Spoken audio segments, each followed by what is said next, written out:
Hello साथियों, आप सभी का स्वागत है आपके अपने YouTube channel M cash teaching point में। साथियों, उत्तर प्रदेश स्कूल मर्जर व विलय विषय को लेकर के हाई कोर्ट डबल बेंच में जो सुनवाई लिस्टेड थी, सुनवाई समाप्त हो चुकी है। सुनवाई का निष्कर्ष क्या है, इस वीडियो के माध्यम से आपको इंगित कराएंगे। निवेदन करेंगे आप वीडियो को अंत तक देखें और वीडियो को शेयर जरूर करें। जैसा कि आप यहाँ पर देख रहे हैं, चीफ जस्टिस सर की कोर्ट में यहाँ पर जो 3 याचिकाएं सुनवाई को लेकर के लिस्टेड थी, सुनवाई जो है समाप्त हो चुकी है। निष्कर्ष क्या आया है, उससे पहले पिछली सुनवाई का आदेश हम आप सभी को इंगित कराएंगे, जिससे आज की सुनवाई का जो निष्कर्ष है वो आप सभी को स्पष्ट हो सकेगा।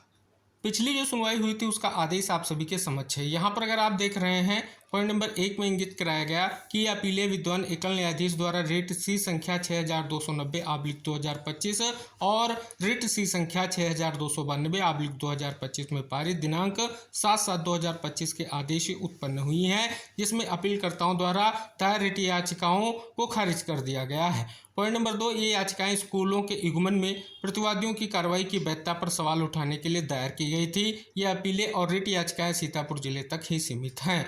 पॉइंट नंबर 3, यह चुनौती मुख्य रूप से इस तथ्य के आधार पर दी गई थी कि युग्मित स्कूल बच्चों के निःशुल्क और अनिवार्य शिक्षा के अधिकार अधिनियम 2009 के प्रावधानों के तहत पड़ोस में स्कूल होने के मानदंड का उल्लंघन करते हैं तथा भारतीय संविधान के अनुच्छेद 21A का उल्लंघन करते हैं। पॉइंट नंबर 4, विद्वान एकल न्यायाधीश के समक्ष स्पष्टतः कोई प्रतिशपथ पत्र दाखिल नहीं किया गया था और अपेक्षित निर्णय के पैरा 11 में यह देखा गया है कि विद्वान अतिरिक्त महाधिवक्ता ने प्रतिवादियों द्वारा अपनाए गए रुख के संबंध में कुछ विवरण और सामग्री प्रस्तुत की थी।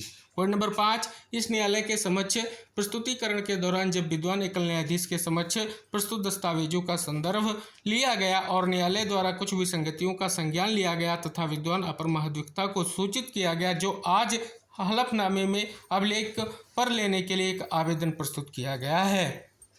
हलफनामे के साथ हुए सभी दस्तावेज जिन्हें विद्वान एकल न्यायाधीश के समक्ष प्रस्तुत किया गया था, हलफनामे के भाग के रूप में प्रस्तुत किए गए हैं और न्यायालय द्वारा इंगित सभी विसंगतियों को स्पष्ट करने का अनुरोध किया गया है।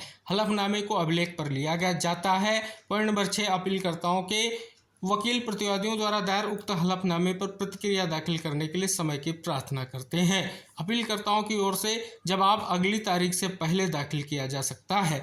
दिनांक 21/8/2025 को अपीलों पर नए सिरे से जो है सूचीबद्ध करें। पॉइंट नंबर 9, इस बीच और अगली तारीख तक केवल जिला सीतापुर के संबंध में इस तथ्य के कारण के न्यायालय द्वारा कुछ स्पष्ट विसंगतियां देखी गई हैं, जिन्हें प्रतिवादियों द्वारा स्पष्ट करने की मांग की गई है। विद्यालयों के युग्मन के लिए प्रतिवादियों द्वारा किए गए अभ्यास के क्रियान्वयन के संबंध में यथास्थिति जैसी आज मौजूद है बनाए रखी जाएगी। हम यह स्पष्ट करते हैं, इस समय अंतरिम आदेश देने की निश्चित योग्यता और उसे क्रियान्वयन से कोई संबंध नहीं है।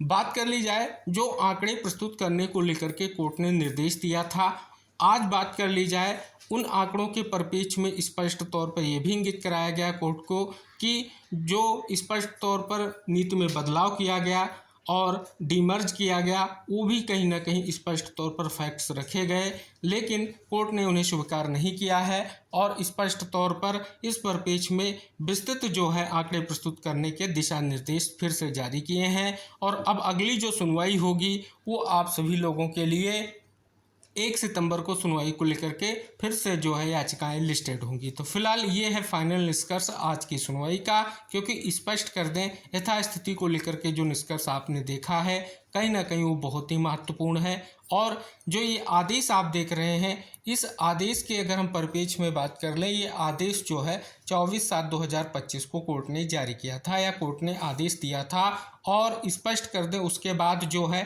पेयरिंग नीति के कुछ बिंदुओं में बदलाव किया गया, जिसमें आप सभी को स्पष्ट कर दें कुछ विशेष बदलाव ये कि जिन विद्यालयों में 50 से ज़्यादा छात्र हैं उन विद्यालयों को मर्ज नहीं किया जाएगा।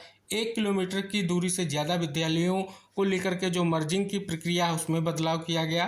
तो आपने इन बहुत सारे तथ्यों को जाना भी है, उन्हीं को लेकर के स्पष्ट तौर पर कोर्ट के समक्ष जो है आंकड़े प्रस्तुत किए गए। लेकिन अब नेक्स्ट जो सुनवाई होगी महत्वपूर्ण होगी, क्योंकि फिर से कोर्ट ने आदेशित किया है और इम्पॉर्टेंट भी होगी। लगातार जो है प्रयास जारी है और आगे आपको निष्कर्ष जानने को मिलेगा। से साथियों, ये संक्षिप्त निष्कर्ष है आज की सुनवाई का। विस्तृत निष्कर्ष कोर्ट ऑर्डर जारी होने पर हम आपको इंगित कराएंगे।